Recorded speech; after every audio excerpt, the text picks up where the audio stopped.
Take a moment to think about this. You're fit and healthy and able to deal with whatever life throws your way. But what if you were faced with an accident or illness and were unable to make decisions for yourself? Who would you trust to make your decisions for you? And more importantly, would you have provided them with the right legal authority to do so? You may think your family will take care of you, but what if they disagree or circumstances change and they're unable to?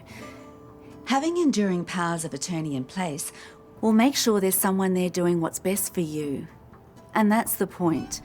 It's about giving the decision-making to someone you trust and who knows what you want. You're not giving up control. You're taking control. You may have a will, but that only lets people know your wishes after you die. That's why you need enduring powers of attorney as well. Like a will, they're legal documents that make sure your wishes are carried out.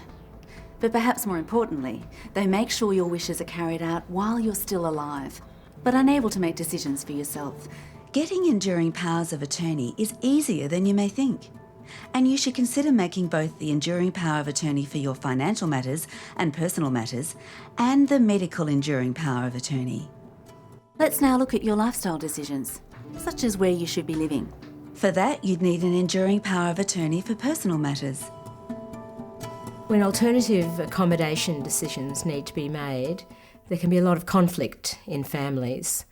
There's a lot of stress. It's a time of uncertainty. Uncertainty about what the person really wants and who can make decisions. With an enduring power of attorney for personal matters, it can smooth out the process and reduce stress in families. Pat had a stroke, which left her unable to make the decision about where she would live. I don't agree. I think she should stay here. She's happy here. And those are her wishes, to stay as much as she can here. Well, I don't know about that. I need to, think about it. My understanding is that she was a very lively person, a vibrant person. She was independent. She loved her home, organising things at home. She was involved in community activities. She would have wanted to stay in her home and community as long as possible. However, the doctors had concerns about whether she could continue to live in her own home. Families aren't really used to dealing with medical decisions and doctors. As well, they're not aware of the community supports that are available at home. So we're really wanting to have a look at what's going to be the best for Pat at this point in time. So it was in this context that it was really important to draw Pat's family together to work through the issues. Yeah, I believe, like the doctor said, she must go in. Well, Don really wanted to go with what the medical people were saying. It was his way of coping with the uncertainty in the situation. Janine, on the other hand, really knew what her mother wanted. I think she can stay with me a few more years and keep her happy. A while ago, Pat organised for Janine to be her attorney for personal matters under an enduring power of attorney. And with this paperwork in place, it really clarified for all of them what Pat really wanted. Let's now look at your financial decisions. For that, you'd need an enduring power of attorney for financial matters. Well, as a lawyer, this is one of the situations I see all the time. John had an accident at work, which meant he was incapacitated. He couldn't make decisions. His wife Sarah had to look after his personal affairs and also his business affairs. Sarah went to the bank. She had papers for their joint personal account and also for John's business account. And I appreciate that there must be a number of frustrations going on at the moment. John ran a successful business, but he just didn't realise that he needed an enduring power of attorney. As a result, Sarah couldn't make financial decisions on his behalf. Unfortunately, I can't allow you to access those accounts without his permission. Yeah, you can't do anything more to help me. Their personal accounts were jointly held, so that wasn't a problem. But John's business accounts were held in his name only. And leaving the banking aside, there were a whole range of other financial decisions that needed to be made. With the business creditors knocking on her door, Sarah's only option was to apply to VCAT for legal authority over John's financial affairs. I see your application is for the appointment of an administrator, Mrs. Edwards. The legal process can be quite traumatic at the best of times, let alone when your husband is sick in hospital. So could you please raise the Bible in your right hand? It also meant that the choice of John's substitute decision maker was ultimately made by the courts, not by John. Satisfied he needs the appointment of an administrator, and the best administrator to appoint would be his wife, Sarah Edwards. Although a decision was made in Sarah's favour, this wasn't guaranteed. And while waiting for a hearing date to be set, John's business was at a standstill. I understand that one of the major problems is the access to his business account. Sarah was struggling to keep it going, without access to any finances, as well as looking after the kids and caring for John. If she'd had an enduring power of attorney, she could have stepped into his shoes immediately.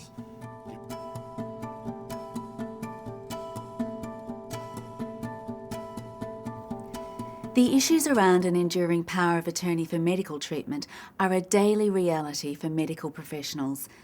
Dr. Aaron Hayes is only too aware of how important a medical enduring power of attorney is for respecting a patient's wishes. Yeah, so Jared came to us about a year ago. He'd been in a very serious car accident and he was unconscious at the time, in a coma. He was being ventilated. He came straight to our intensive care unit and he was with us for several weeks. I guess his condition deteriorated steadily over that time. Jared had very serious head injuries. He really was absolutely dependent on life support. He wasn't able to communicate, he wasn't able to breathe for himself. He was really being essentially kept alive by life support. Well, Jared was a widower. He had a son and 2 daughters. They came to the hospital pretty soon after he came to us, and very difficult time for any family in that circumstance. As a result of the serious brain injury he'd suffered from the car accident, he really wasn't improving. In fact, things were getting worse daily. I think we'd all come to the conclusion that there was no hope of recovery. You're not listening to me. I'm telling you, Barry, that Dad didn't want this. Understandably, the family were in a bit of a mess. Barry, the son, he was the oldest, and I think that he felt that being the oldest, he should take control, but didn't really know how to. Sharon was the oldest daughter. She just wanted everything done, everything to keep her father alive. Emily was the youngest daughter and the closest to Jared. She understood that her father would have wanted to die with dignity rather than keep going when it was clearly quite futile. Okay, so what does that mean? So fortunately, Jared had actually appointed Emily as his medical power of attorney, and that made it just so much easier for everybody. And I think you can feel really confident that, this is what Dad wants. We knew that what we were doing was consistent with what Jared had wanted, and for the whole family, I think that they got a lot of reassurance knowing that they were doing what their father really wanted. I'm really glad that Dad thought to plan ahead, because even going through the process of filling out that form with him gave me a chance to understand what his wishes were. And that really helped me understand how he'd like to be cared for if something like this happened. So when the moment arrived, at least I felt reassured that that's what Dad would have wanted. By taking out enduring powers of attorney, you're making sure that no matter what happens to you, your medical, financial and lifestyle wishes will be respected in the future. And you don't have to have the same person for each. If your son, your daughter or your partner is the caring type, who'd know what medical treatment you'd want, but doesn't have a head for figures, you can have someone else look after your finances. You just need to appoint someone you trust to make those decisions for when you can't make them yourself. So to recap, here's what you need. An enduring power of attorney. You can appoint an attorney for personal matters in the enduring power of attorney to make your personal and lifestyle decisions, like where you live. In the enduring power of attorney, you can also appoint an attorney for financial matters to look after your money, like managing your banking or your property. And you also need a medical enduring power of attorney for your medical choices, like agreeing to medication, surgery, or refusing medical treatment. The forms and instructions for completing them are in the booklet Take Control that is available for free from the Office of the Public Advocate or Victoria Legal Aid, and you can always seek legal advice if you want to. It's planning for the future, and it's time well spent. If something was to happen to you, wouldn't you want to save your family the added pain and stress of uncertainty? Remember, you're not giving control away. You're making sure that if something happens to you, you don't lose control. By helping yourself, you're helping all those who love you, giving them the confidence to do what they know you want them to do. So think about you and your family and take control.